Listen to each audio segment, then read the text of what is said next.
क्या परिवार घबराया हुआ है, इसीलिए चौकीदार पर निशाना लगातार साध रहा है? और क्या इस बार चौकीदार वर्सेस परिवार ही होने जा रहा है चुनावों में? स्मिता प्रकाश जी, एक बार फिर से मैं आपके पास आना चाहूंगी और मैं उस ब्लॉग का जिक्र करना चाहूंगी जो प्रधानमंत्री नरेंद्र मोदी ने लिखा और उसमें वंशवाद का जिक्र किया है। लेकिन इस पर ऐसे लोग टिप्पणी करें, ऐसी पार्टी से जुड़े हुए जो खुद ही कहीं ना कहीं वंशवाद से घिरे हुए हैं या फिर उनके सहयोगी पार्टियां वंशवाद से घिरी हुई हैं, बेमानी सा लगता है। देखिए, वंशवाद जो है वो एक रियलिटी है कि हर पार्टी में वंश जो है वो अपनी, आप देख लीजिए जेडीएस को देख लीजिए, देवेगौड़ा की फैमिली को देख लीजिए, या फिर मुलायम सिंह जी की फैमिली को देख लीजिए, लालू प्रसाद की फैमिली। कुछ ही लोग हैं, कुछ ही पार्टियां हैं जहां पर वंशवाद कुछ लोगों में है। मतलब कुछ लोग हैं जैसे कि किसी वंश से जुड़े हुए हैं, लेकिन वो लीडरशिप पोजीशन में शायद नहीं है। बहुत ही कम पार्टीज हैं। लेकिन प्रधानमंत्री का जो ब्लॉग है वो कुछ अलग ही है। वो कह रहे थे कि जो डिसीजन मेकिंग जो होता है कांग्रेस में वो सिर्फ वंश तय करता है, वो सिर्फ एक वंश तय करता है। ये नहीं कि बहुत से हैं, लेकिन एक वंश के लोग हैं वही तय करते हैं। और अगर आप देखेंगे कि कुछ 1-2 महीने में देख लीजिए कांग्रेस का जो पूरा पैटर्न रहा है, वो पहले राहुल गांधी जो थे वो डिसीजन मेकिंग कर रहे थे, सोनिया गांधी जो है वो हट चुकी थी। लेकिन थोड़ी देर बाद पता लगा कि सोनिया गांधी जो है वो इलेक्टोरल पॉलिटिक्स में वापस आ रही हैं। उसके बाद प्रियंका गांधी आ गई हैं। तो अगर आप देखेंगे कि जो पूरा कैंपेन है इन तीनों के अराउंड ही सेंटर्ड है कि सोनिया गांधी जो है वो एलाई से बात करेंगी या नहीं करेंगी, पता नहीं। लोग कह रहे हैं, कोई जानता नहीं है, क्योंकि सोनिया गांधी किसी को बताती नहीं है, मीडिया से बात नहीं करती हैं।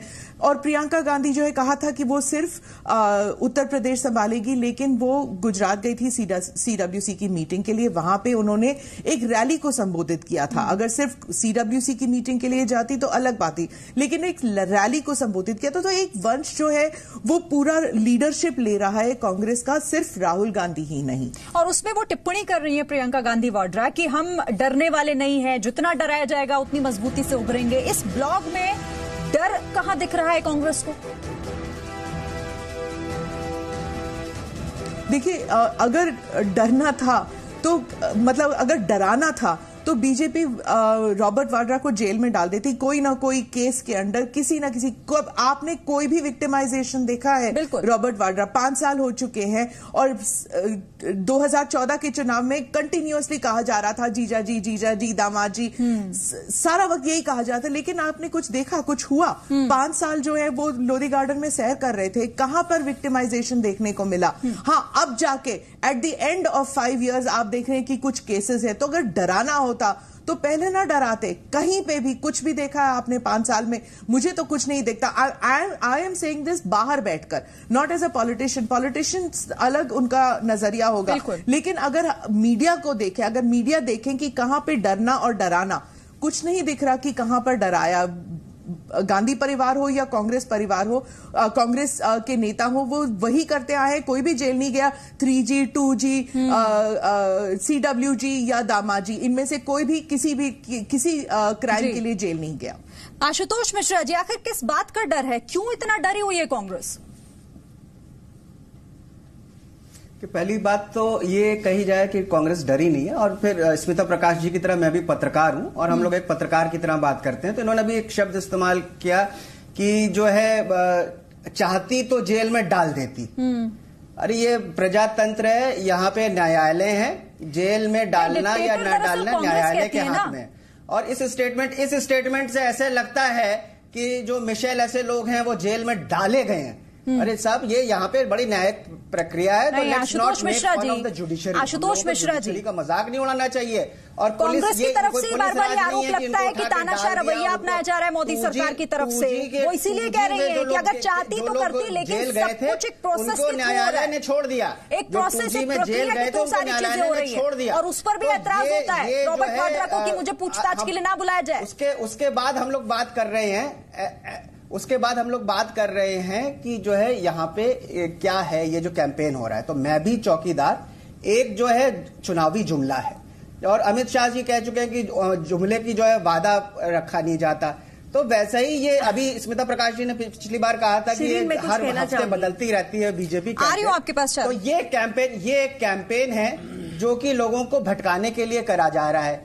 कि ध्यान इनके आर्थिक हवा तो आप ही लोगों ने दी थी, ठीक है, चारों प्रज्ञा, और जो जहाँ पे इन्होंने जो वादे किए थे और आशुतोष जी मैं आती हूँ आपके पास, उनको पूरा नहीं कर पाए। बताइए, मैं 2 बात कहना चाहूंगी। ठीक है, आप अपनी बात भी रखिएगा। एक सवाल भी मेरा है उसमें, मेरा एक सवाल भी है कि आप ही लोग कहते हैं कि राहुल गांधी को कोई सीरियसली नहीं लेता, तो आखिर इस बात को इतना सीरियसली ले लिया आपने कि इससे जुड़ा वो एक कैंपेन शुरू कर दिया?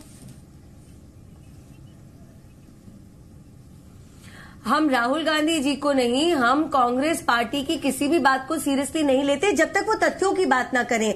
आप ये देखिए, विपक्ष का काम ये होता है सरकार की नीतियों में कमी निकालना, सरकार को सलाह देना उनकी नीतियों के ऊपर, उनकी पर्सनल लाइफ पर जाना, ये काम नहीं है विपक्ष का।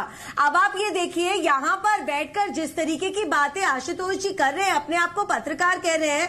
पहली बात तो आशुतोष जी, आपको टीवी पे क्लियर बोलना चाहिए, आप एक कांग्रेस माइंडसेट के पत्रकार है, आप अपने आप को एक न्यूट्रल पत्रकार आप नहीं कह सकते। मैं आपके साथ बहुत डिबेट पर आती हूँ। एक सेकंड। दूसरी बात मैं ये कहना चाहती हूँ, आप यहाँ पर ये देखिए कि कैंपेन किस तरीके से होता है। प्रियंका गांधी जी, प्रियंका गांधी वाड्रा जी उत्तर प्रदेश में अपना चुनाव का डिसाइड करने नहीं बैठे सर कि कौन किसका पत्रकार है। पत्रकार पत्रकार होते हैं, आप लोग बांट देते हैं उन लोगों को। राजनयिक है, ठीक है, मोदी मंत्र जो आपने लगा रखा है कि जब लॉजिक पे एक सेकंड, चारों प्रज्ञा को बात पूरी करने दीजिए, फिर आप काउंटर करिएगा। आशुतोष मिश्र, आप ही के पास आऊंगी। चिल्लाना नहीं चाह रही आशुतोष जी। देखिए, आपको मेरी बात इतनी चुभ गई कि आप मेरी आवाज के ऊपर चिल्लाने लग गए, लेकिन चलिए छोड़िए। मैं ये बोल रही हूँ कि विपक्ष का काम कुछ और होता है। आप प्रियंका गांधी जी को अगर देश को बदलने की बातें करनी है, आप इतना गुस्सा क्यों हो रहे? सुन लीजिए ना पहले, फिर अपनी बात रख लीजिएगा। आपको भी मौका दूंगी मैं काउंटर का। चारों प्रज्ञा को सुन लीजिए, फिर अपनी बात पूरी तरीके से रखिएगा। चलिए जी, आप भी मुझे बीजेपी माइंडसेट का बोल दीजिएगा, कोई परेशानी नहीं है मुझे। मैं ये कहना चाहती हूँ, प्रियंका गांधी वाड्रा जी उत्तर प्रदेश में प्रचार कर रही हैं। आपने उनको किसानों के बारे में बोलते सुना, आपने उनको रोजगार के बारे में बोलते हुए सुना, आपने उनको युवाओं के बारे में बोलते सुना, महिला के बारे में बोलते हुए सुना, राष्ट्रीय सुरक्षा के बारे में बोलते हुए सुना? बिल्कुल भी नहीं। वो वहां जाके क्या कर रही हैं? वो वहां जाके डॉक्टर आप ही के पास में यात्रा कर रही हैं, विमान में बैठकर वो इंटरव्यू दे रही है। अरे तो उसके बाद विपक्ष किस तरीके की बातें करते हैं? भारतीय जनता पार्टी तो हर तथ्य की बात करती है, हर प्रोमिनेंट इशू को रेज करती है। हमारे कोई भी नेता, मैं भी वही कह रहे थे, फिर आप लोगों को ये इतना ज्यादा क्यों सीरियसली आप लोगों ने ले लिया? ठीक है, डॉक्टर अजीज खान, कहाँ पे ब्लॉक मुद्दे नहीं है क्या विपक्ष के पास? मुद्दों की कमी हो गई है क्या आप लोगों के पास? बेरोजगारी का मैं आपको जवाब देती हूँ। आपने क्योंकि मुझे बाकी आपके पास भी जाना है। डॉक्टर अजीज खान, फिर आप लोग 4 साल में प्रधानमंत्री उसके बारे में नहीं, शिरीन जी मुझे रोजगार। अब ये लोग चुप हो पहले। हाँ, एक सेकेंड, डॉक्टर अजीज खान आप बोलिए। देखिए, मुद्दों की कमी नहीं है, तो कहाँ है आप लोगों के मुद्दे? बताइए ना। नहीं है, लेकिन बीजेपी मुद्दों से भटकाना चाहती है। तो आप लोग भटकते क्यों हैं सर? मत भटकिए ना। भटका करके ये चौकीदार और ठेकेदार पे ले आई है। आज जिस तरीके से पूरे देश में समस्या है, किसान आत्महत्या कर रहा है, बेरोजगार चौराहों पर है। सर, आप लोग तो अभी तक यही नहीं डिसाइड कर पा रहे हैं कि किसके साथ जाना है, किसके साथ नहीं।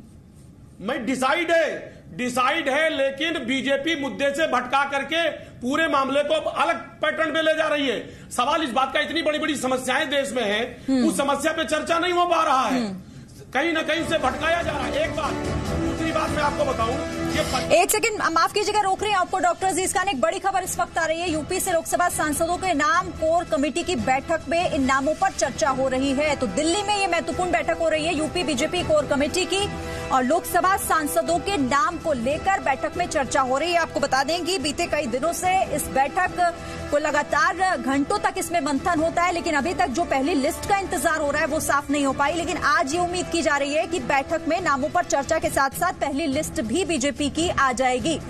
माफ करिएगा, मेरे पास वक्त इतना ही था। तमाम खास मेहमान मेरे साथ जुड़े, वक्त की कमी की वजह से आप सभी का बहुत बहुत धन्यवाद।